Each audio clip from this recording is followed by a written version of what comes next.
I can't even do the intro because the title is so bizarre that I can't even say the intro. But welcome new people, new subscribers. We coming with he imprisoned his daughter in basement to make 7 babies. Oh hell no! That's oh hell no! No! So what the bro, bro. I swear to God, bro, I don't even. What is life?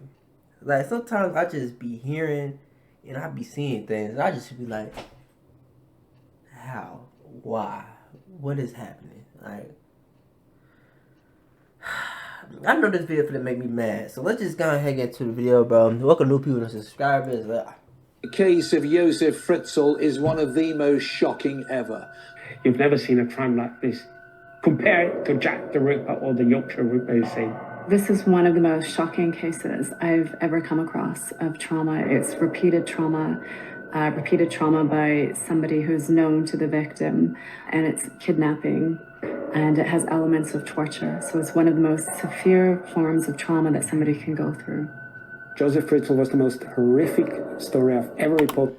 See, bro, you ugly as hell, bro. You weird as shit, and you really deserve to be slapped, bro. Like real life. Like I hope you got the chair. Like genuinely, we're not even a minute in, and I already dislike the shit out you. I don't like your face. I don't like your nose. I don't like them weird ass eyes. You look like a damn a lizard. Now let me say I'm the biggest hater. I hate the way that you walk, the way that you talk. A snake. Just like you look like if the devil was in human form. That's what you look like. Genuinely to me, I feel like the devil was like if he was walking earth, he looked like you. Genuinely, okay. In 30 years of journalism. Josef Fritzl was born in Amstetten, Austria, on April 9th, 1935. Named after his father, he was the only child of Josef and Maria Fritzl. Fritzl had a difficult childhood. His alcoholic father abandoned the family when he was just 4 years old. On the other hand, his mother, Maria, was a temperamental woman who subjected him to harsh treatment. During World War II, Maria endured months of captivity, so Fritzl was sent to an orphanage. To his surprise, Josef later discovered that his mother was still alive, and the two reunited shortly after the war. However, Maria's aggression only got worse, subjecting her son to even more violent treatment that often left him bruised and bloodied. Fritzl's mother. And see, that's what I be like. You know, it's always some weird with like it's like a trickle down effect. Like it start with somebody else weird, and then the following generation gets weirder. Like, bro, like if you're not ready for kids, do not have kids, and that's why I'm not mad at those who like, yo, I'm not ready for kids, so I'm gonna stay away from that right now. Like, what is you doing? Like that's what be making me mad, bro. Like, if you're not ready to have kids, bro, do not bring kids into this world, bro. They did not ask to be here. Why is you treating and putting your hands on your kids? Was not a loving mother. She wanted a child, but she didn't have the wherewithal. She didn't have the psychological makeup to understand that she had responsibilities for her child. In 1951, at the age of 16, Fritzl finally moved out of Amstetten and settled in the neighboring city of Linz. There, he became a technical assistant at an engineering firm and gradually moved up the corporate ladder. 5 years later, in 1956, Fritzl crossed paths with Rosemarie, a colleague's daughter, and their romance quickly blossomed. He told friends she was the perfect partner because of her submissiveness. The two tied the knot later that same year. That's a red flag, bro. That's a red flag. If a man say the best thing about you is that you're like super submissive, cut that off. I can't even lie, bro. Like that's it. Like just how submissive she is. What the fuck? Like it's just some up here, bro. You're not all the way there. Cause what? 7 children were born from their union, 2 sons and 5 daughters. This included their 4th child, Elizabeth, who was born on April 6, 1966. While Josef Fritzl's career and family life were thriving, his more sinister side was also beginning to emerge. In 1967, Fritzl discreetly followed a young mother into her home and broke in while she was asleep. He then held her at knife point and subjected her to horrifying acts. Fritzl received an 18-month prison sentence for this crime. Throughout his incarceration, his wife, Rosemarie, remained steadfast and loyal, visiting him as often as she could. Due to an existing Austrian law, Fritzl's criminal record only appeared on police files for 15 years and was expunged afterward. Wow. Upon being released from prison, Josef Fritzl carried on with his career. By the 1970s, he had become a well-respected engineer in Lower Austria. As his wealth grew, Fritzl also ventured into real estate, acquiring assets such as a 3-story, 40-bedroom hotel and a restaurant. In 1978, Fritzl decided to expand their family home in Amstetten. He added a roof terrace and extended the space to accommodate 9 new flats for tenants. In addition, he also began building a large cellar below the ground floor of their house. Fritzl told his family that it would be used as a storage and workshop. Unbeknownst to them, Fritzl had a far darker motive for establishing this dungeon. Around this time, Fritzl became oddly fixated with his daughter, Elizabeth. He started spying on her and demanded to know where she went at all times. Though Fritzl exercised dominance over all his You're a grown-ass man being weird. A grown man talking about where you going, who you been with.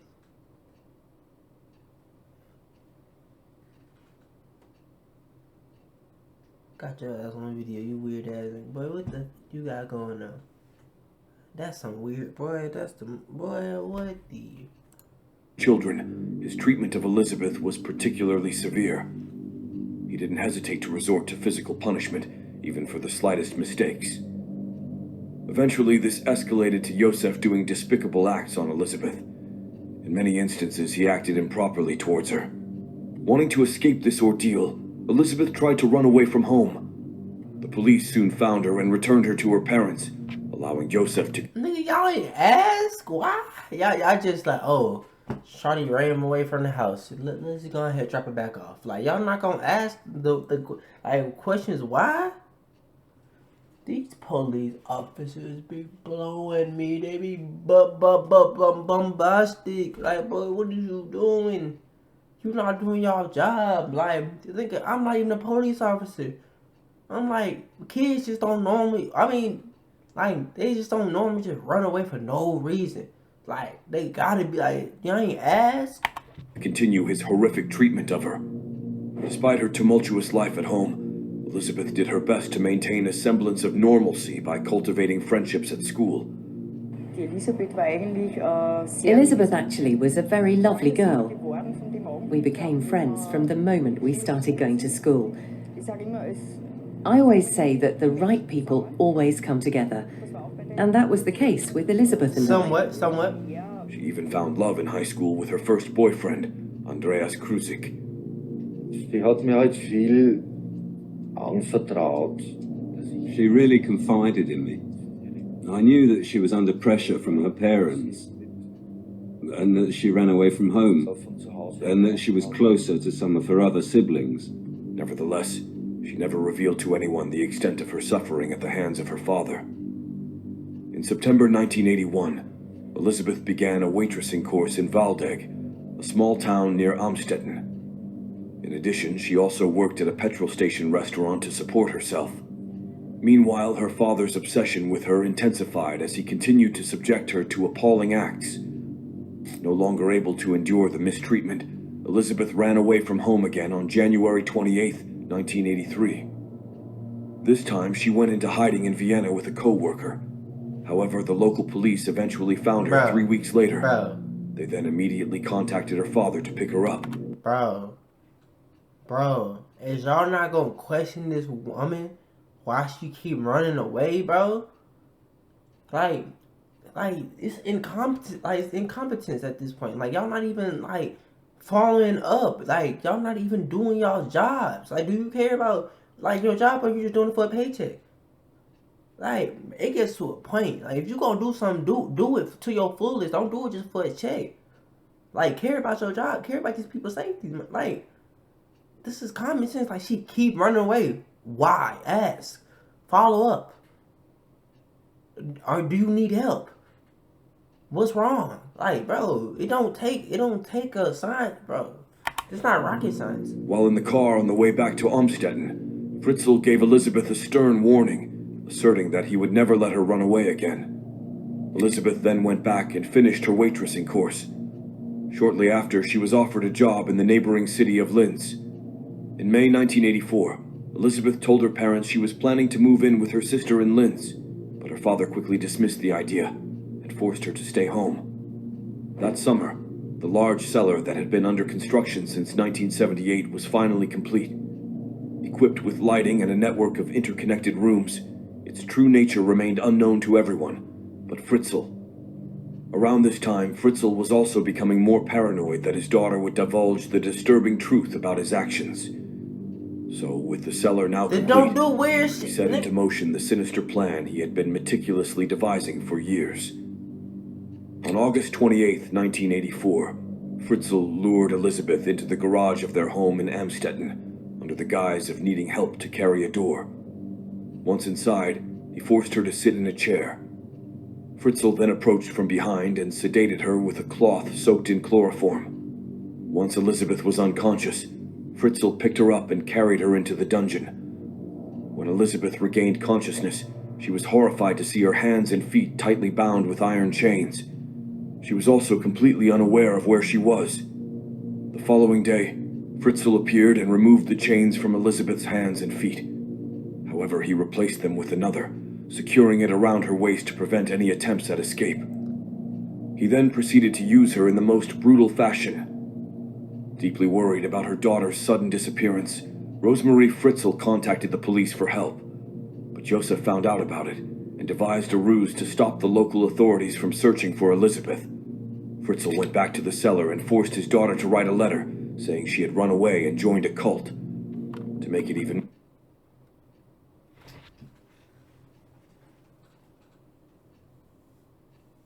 I can't even fathom this.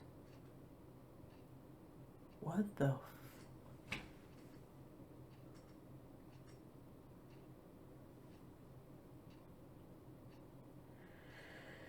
my God.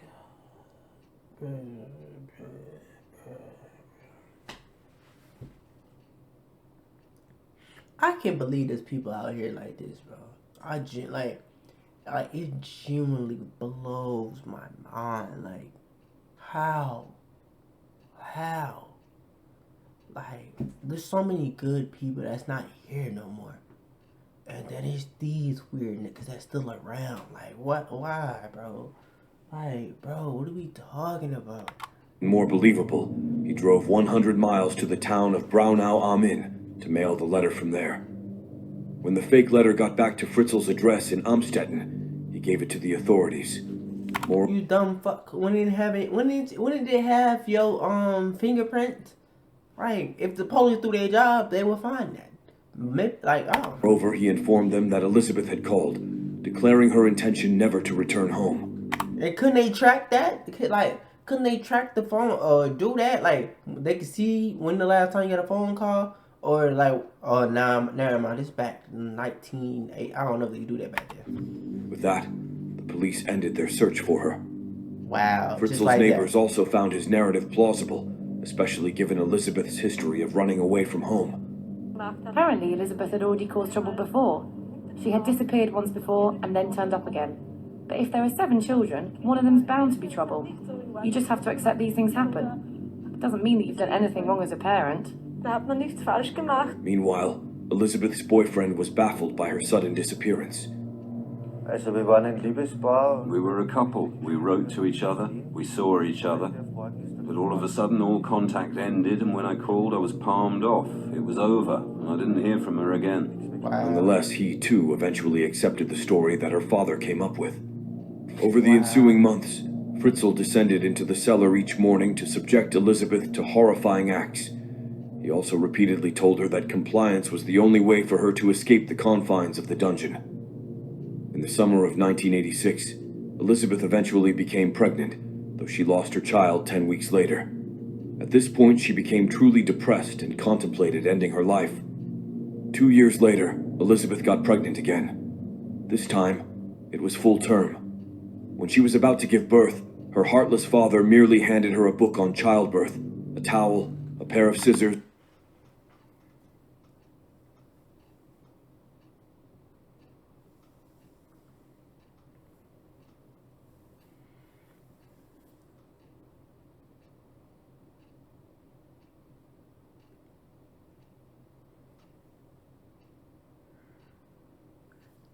Bruh. This gotta be the worst case I ever reacted to. Oh my god. Oh my god. What is we even listening to right now, bro? What are you talking about? Are you dead serious? Like, there's so many levels of effed up. Like, this is like, it's off the deep end. Like, it's just like, they're like, it's like, damn, like every time you listen, like you hear something, it's like, dang, it can't get more worse than this. Then it just get more worse. I'm scared to keep going. What, bro, oh my god. And a couple of diapers. She then gave birth to her first child by herself on August 30th, 1988. She named the baby girl Kirsten.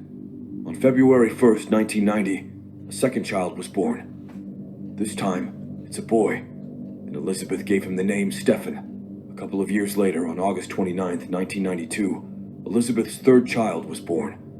It was another girl that she named Lisa. However, unlike her two siblings, she was born with a severe illness. Fritzl grew concerned that despite the soundproofing of the cellar, it might not effectively muffle the constant cries of pain from a baby. So he came up with a plan to somehow bring her upstairs. Once again, he forced Elizabeth to write a note, pretending she was leaving Lisa to her parents' care. Fritzl then dropped the baby on their front door with his daughter's note. The baby soon had emergency surgery to correct her heart defect. Afterward, Fritzl and his wife began raising her. Upon learning about Lisa's arrival in the Fritzl household, social workers visited their house at least 20 times to check on her. Because Fritzl's 1967 criminal record had already been erased by this point, the social workers had no reason to suspect him of any wrongdoing. In fact, they even assisted him and his wife in obtaining legal custody of Lisa. As for their neighbors, they were impressed by the old couple's willingness to adopt the baby. They also expressed disgust at Elizabeth's perceived irresponsibility, as Fritzl once again successfully fooled everyone. That's why I don't be talking, bro. Like that's why me, bro, all them rumors and shit I be hearing about other people, about this, about that, bro. I don't even speak. You don't know the full story, bro. Like, you don't. And if you over here talking crap about people, bro, you as evil as the people. Like, you just evil, bro. Like, you don't know shit, bro. Like, that's crazy, bro. That's crazy, bro.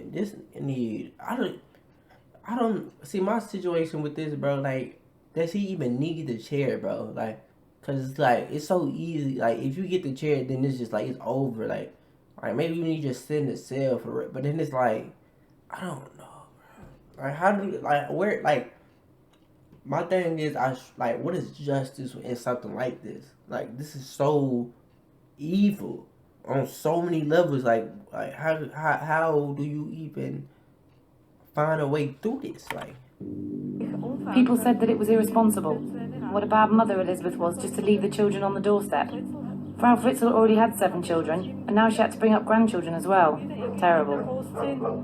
With Kirsten and Stefan quickly growing, their 380 square foot prison was becoming too small for them. So Elizabeth persuaded her father to expand the area.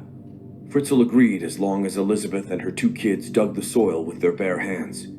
He was also quick to warn them that they would be gassed if they tried to escape. This was an empty threat, as the basement had no gas supply. Additionally, he cautioned them against meddling with the cellar door, stating they would face electrocution if they dared to do so. By 1993, the cellar had expanded to 590 square feet. During this period, Fritzl also tried to normalize the living conditions in the dungeon. He furnished the place with a TV, a refrigerator, a microwave, and a video cassette recorder. He also brought toys for the children, and even gave them a pet fish and a pet canary. At Elizabeth's behest, Fritzl also supplied them with educational materials.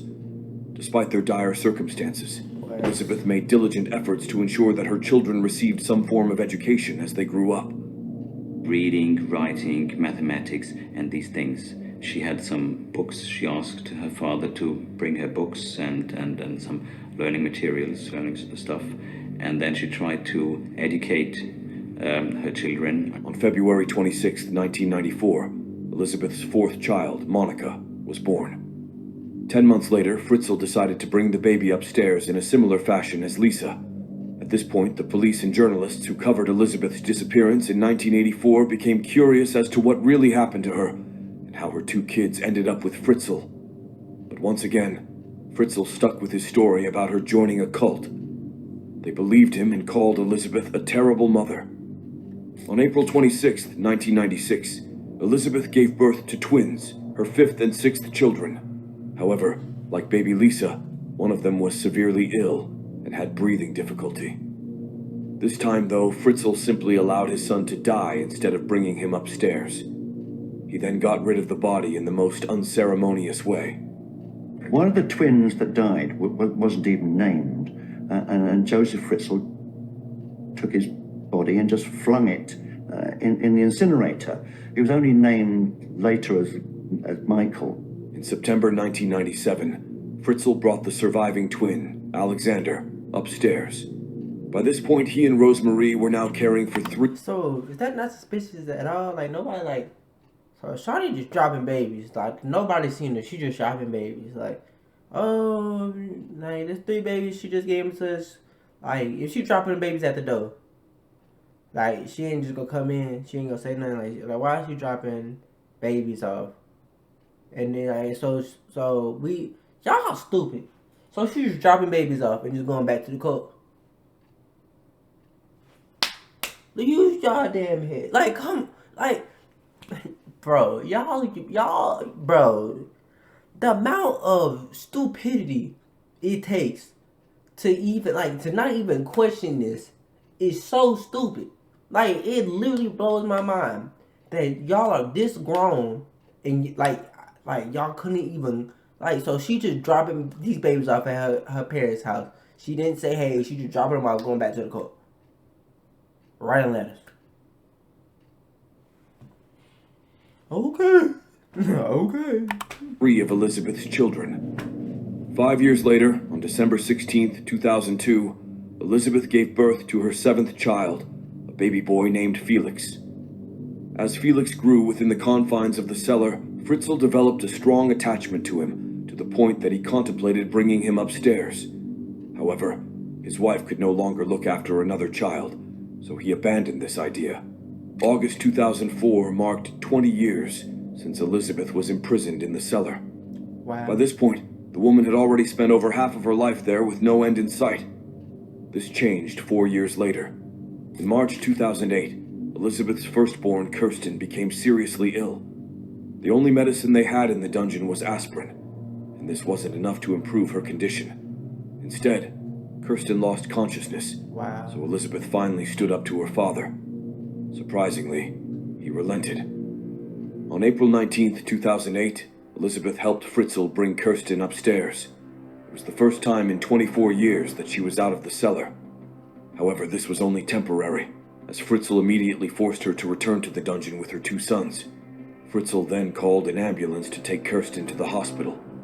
When she arrived, the doctor who attended to her, Dr. Albert Ryder, was shocked at how pale she looked.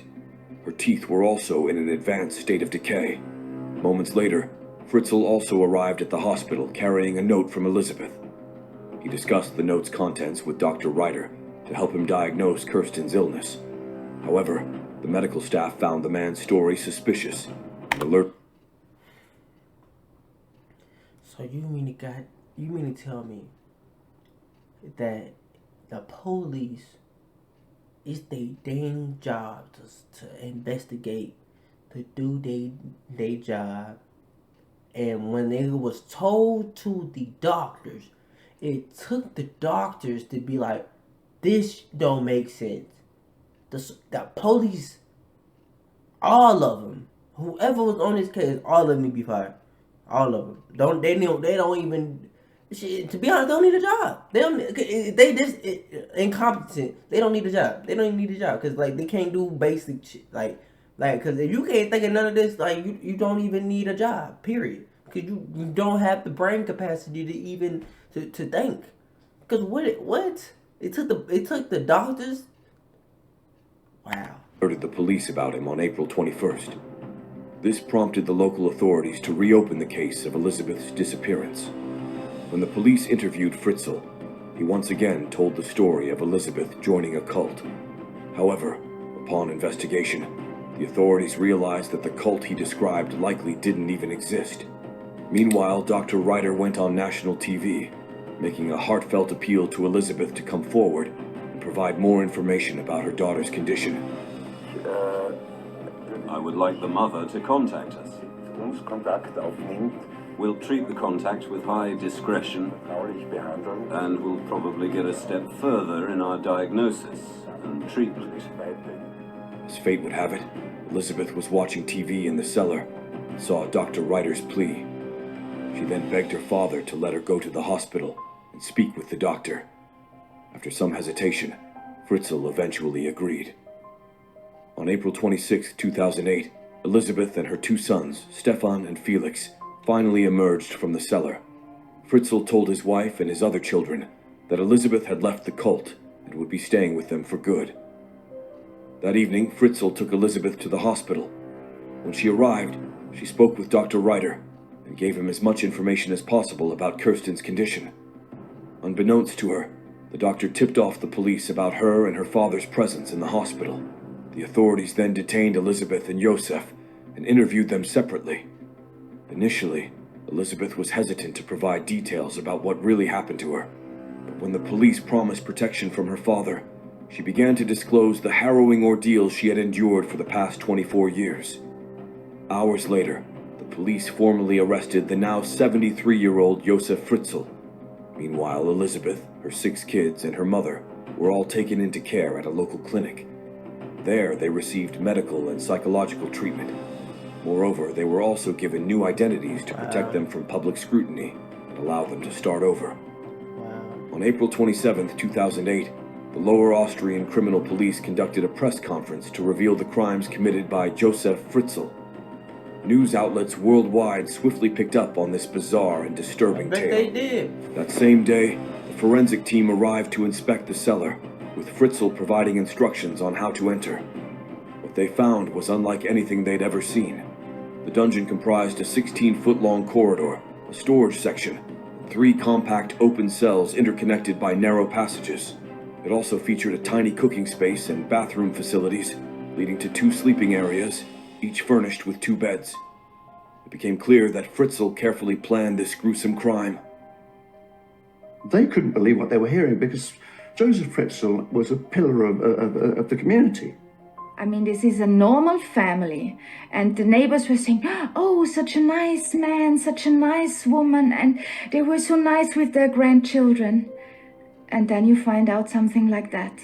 His trial began on March 16, 2009, initially pleading not guilty on all charges.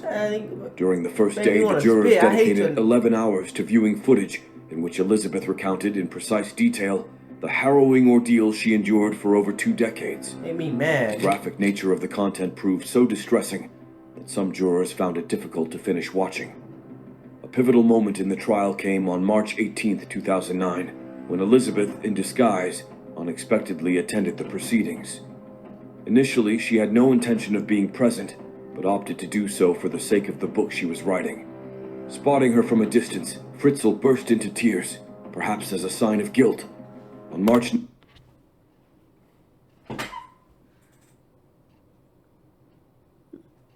Somebody should have slapped his ass right there. Crying? Shut your bitch ass nigga. Crying? Bro, you had this woman in the in a dungeon for 24 years and you want to cry.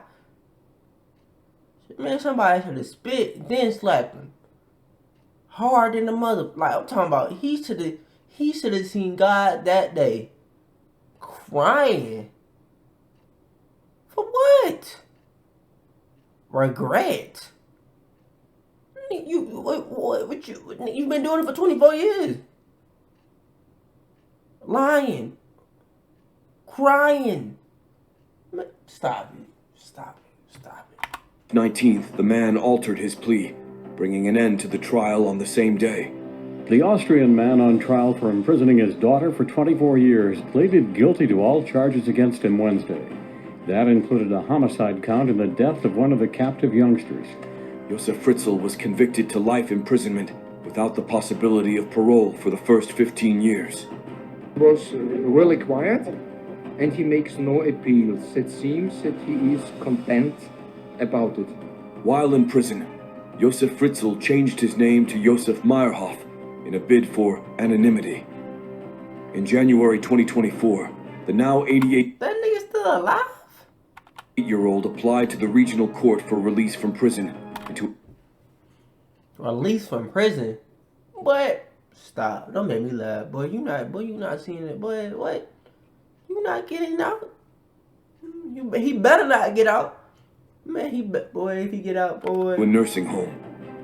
As of this writing, the regional court handling his case has yet to make their decision You regarding better not his let release. him out. Elizabeth and her A children. nursing home? Y'all better create a nursing home in that prison. Like how he did. He created a dungeon in his home. Let's create a nursing home for him in prison. Are now living a secluded life at an undisclosed location. Kirsten had made a full recovery from her illness and enjoys listening to music. Regarding her two sons, Stefan is pursuing a career as a ship captain, while Felix attends a local school. Their three other siblings, Lisa, Monica, and Alexander, are also with them. As for Elizabeth, she has found love and got married, finally reclaiming the life that was stolen from her by her own father. The absolute courage she must have had is really a testament to her individual resilience. And the only crumb of comfort that you could get from it was just how strong Elizabeth was. To survive that without going crazy, without killing herself. It's most extraordinary. The small boy said, "I've never experienced rain on my skin, so I would like to experience that." He didn't see thunderstorms. They've never walked on the grass and they've never smelled flowers? Never, never. Wow. Subscribe to watch more. I don't even know what to say to that. Like, I don't even know what to, bro. I don't even know what to say to that. That's just pure evil, though, bro. Like, genuinely, everything he got, he deserved, bro. But y'all gotta let me know y'all thoughts and opinions down below. I love y'all. Stay safe, bro. And I see y'all boys and girls in this video. We out. Ugh.